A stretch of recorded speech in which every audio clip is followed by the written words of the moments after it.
Saya kembali menyapa Pak Abdul Muhari, Kapus Datinkom Kebencanaan BNPB. Selamat pagi, Pak Am.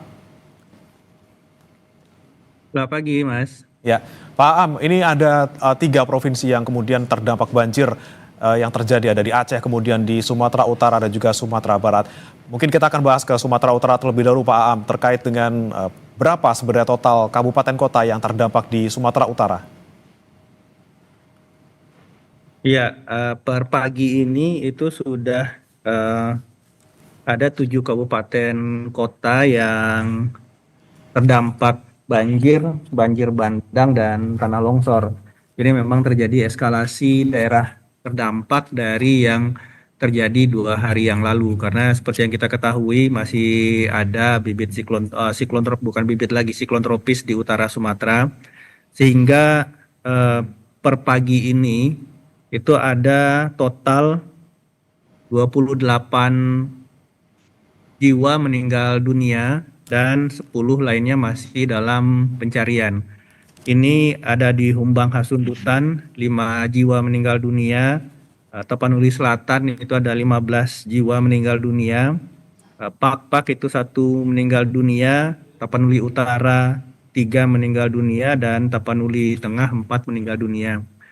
Per pagi ini karena eskalasi daerah terdampak bencana sudah makin meluas, Kepala BNPB akan membuka posko pengendalian kedaruratan di Tarutung, Tapanuli Utara, dan bersamaan dengan itu kita juga membawa dukungan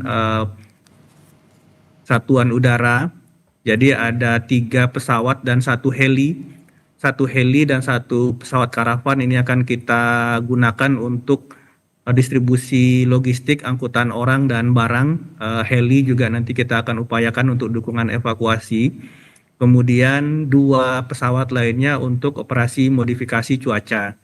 Jadi meskipun yang kita hadapi peningkatan intensitas hujan ini disebabkan oleh adanya siklon tropis, tapi kami harapkan dengan adanya operasi modifikasi cuaca setidaknya intensitas hujan ini bisa berkurang sehingga eskalasi dari daerah terdampak bisa kita kurangi, yang nantinya ini akan membantu kita untuk lebih optimal pada penanganan warga terdampak di lapangan, Mas.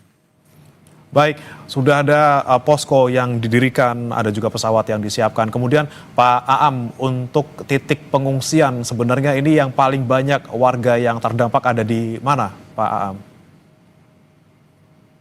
Secara umum ini sebenarnya untuk warga terdampak di tiap kabupaten itu bervariasi dari 500 KK hingga 2000 KK. Jadi artinya sekitar 2.500 jiwa hingga 8.000 jiwa.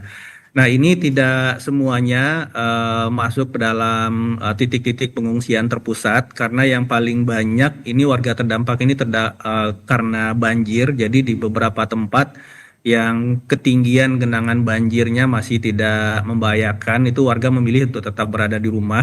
Tetapi bagi warga yang terdampak banjir bandang dan tanah longsor ini sudah kita evakuasi ke titik-titik pengungsian. Itu ada di aula desa dan juga beberapa titik lainnya. Tim kami di lapangan masih melakukan kaji cepat situasi untuk menentukan benar-benar titik-titik nantinya pengungsian terpusat dan dapur umum akan strategis kita tempatkan di mana dan berapa, sehingga nantinya dukungan logistik permakanan maupun non permakanan bisa kita sampaikan benar-benar kepada masyarakat yang membutuhkan, Mas. Baik, kemudian Pak Aam, selain warga yang terdampak, ini bagaimana dengan infrastruktur? Tentunya ada sejumlah jalan yang terputus karena banjir di Sumatera Utara. Berapa jalan, Pak, yang kemudian masih sampai sekarang belum bisa diakses?